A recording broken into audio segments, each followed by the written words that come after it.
Hi, my name's Hilary. I'm an OLM curate in Manchester, and I've been living with chronic pain for about 8 years now. So a bit of an invisible disability. I've obviously nothing to see, but it has quite deep effects on me. I live with the pain all the time, and it gets worse if I do things, so physical things, holding things and carrying things, but also emotionally as well. So if I'm stressed or anxious about things, that makes the pain worse. So it's living with all that and having to manage my life so that I have plenty of space to cope with everything. But it's really interesting. I started with the pain when I was beginning to think about my calling on my life, and I always felt I was too busy to do anything. But developing the pain made me stop doing things, so I couldn't do things physically, so that made me start thinking about being what I was rather than the practical things, and that actually gave me space to think about my calling. And eventually I was called to ordination, I felt. So then I went into training, so I did part-time training on a local college course. And that was quite hard because I think I hadn't had a disability for a long time, so it was hard at first talking to people and letting them know and sort of working out my needs. I find it difficult to sit in uncomfortable chairs for a long time, and having to go away and stay in hotels and things where you weren't used to it. And also I needed more time to do things. Problems typing, so I used speech software and just having space to think. But when I actually spoke to people, they were really helpful. I did have to remind people at times, I think, because you can't see anything's wrong with me, it means you have to sort of almost mention it more. I don't know. And I also found a lot of help from my fellow students, so they were really good. Had some good friends who would carry bags for me and bring me dinner for me sometimes. Sometimes it was even difficult holding a plate of food and things like that.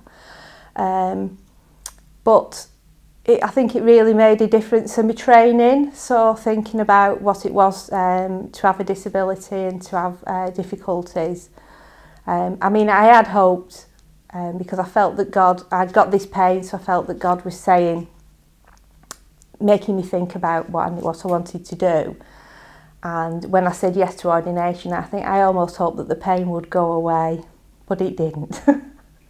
So that's a whole different thing, isn't it, when you pray for something and people had prayed for healing for me and it didn't happen in that way. But over time I've thought about it a lot, and maybe that's just the way part of my calling is, that I'm called to represent Christ in the parish and in the church. And that's a wonderful privilege. To preside at communion and things like that is great. But I think also part of that calling is to carry, and this sounds really strange, but part of the world's pain. So part of what I'm doing in carrying this pain is for the world as well, and it's part of who I am and part of my calling now.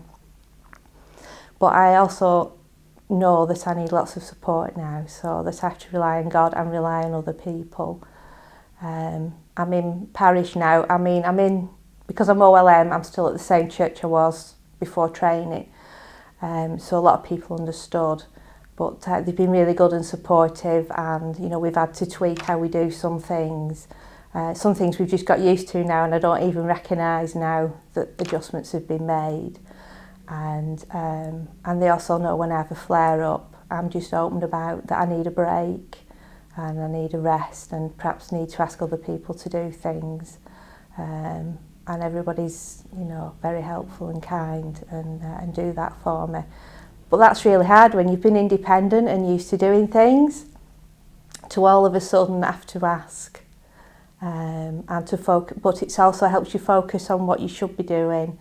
So I can't go in church and start moving furniture around.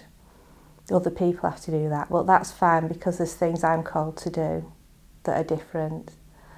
And that's fine. So in some ways it's a blessing When it's really bad, it's definitely not. But I'm learning to live with it over the years and learning to manage with it, and that's made a big difference. So, thank you.